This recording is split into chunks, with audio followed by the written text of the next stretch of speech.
À Paris, l'empereur a inauguré la première exposition universelle. Sous les voûtes d'acier et de verre du Palais de l'Industrie construit pour l'occasion, des nations venues de tous les continents se sont donné rendez-vous pour montrer leurs innovations. C'est un succès.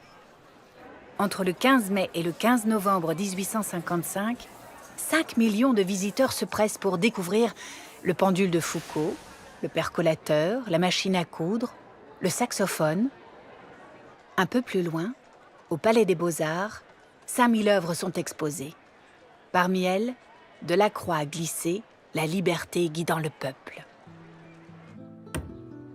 Gustave Courbet aurait dû faire partie de l'exposition. Mais 2 de ses tableaux ont été refusés, l'enterrement à Ornans et l'atelier du peintre. L'artiste se rebelle. Il a fait construire sur un terrain loué pour l'occasion un petit pavillon. Au-dessus de l'entrée, son nom. Courbet. Moyennant 1 franc, le public peut venir découvrir toutes ses toiles. Courbet ne fait pas que montrer ses tableaux. Il revendique sa démarche. Son ami Champfleury a rédigé pour lui le manifeste du réalisme. Ce mot que les critiques collent à sa peinture pour la dénigrer, Courbet se l'approprie et en fait un nouveau courant artistique. Il se sert également de la photographie. Il a fait tirer des reproductions de ses peintures qu'il vend pour quelques centimes. Il compte bien vivre de son art. Mais quand Charles Baudelaire pousse la porte, il paraît soudain moins sûr de lui. Les 2 amis se sont éloignés depuis leurs années de bohème. Courbet reproche au poète de ne jamais écrire sur son œuvre. Baudelaire déteste la vulgarité et le manque de culture du peintre. Gustave lui offre son manifeste. Le critique est hermétique au réalisme. C'est la guerre à l'imagination. Mais il n'est pas venu pour théoriser. Delacroix lui a vanté les qualités d'un gigantesque tableau assez singulier.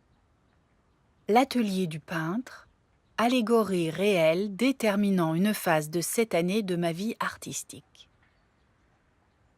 C'est l'histoire morale et physique de mon atelier, ma manière de voir la société dans ses intérêts et ses passions. Au centre, le peintre. À gauche, les exploiteurs, banquiers, curés, croque-morts. Même l'empereur serait représenté en chasseur avec ses chiens. À droite, ses amis artistes. Et Alfred Bruyas, son mécène. Baudelaire se reconnaît dans un coin du tableau. Penchée au-dessus de lui, Jeanne Duval. Comment Courbet a-t-il osé peindre son intimité? Surtout qu'ils ne sont plus ensemble. Revoir son visage l'emplit de colère. Il ne veut plus être associé à elle. Courbet doit l'effacer.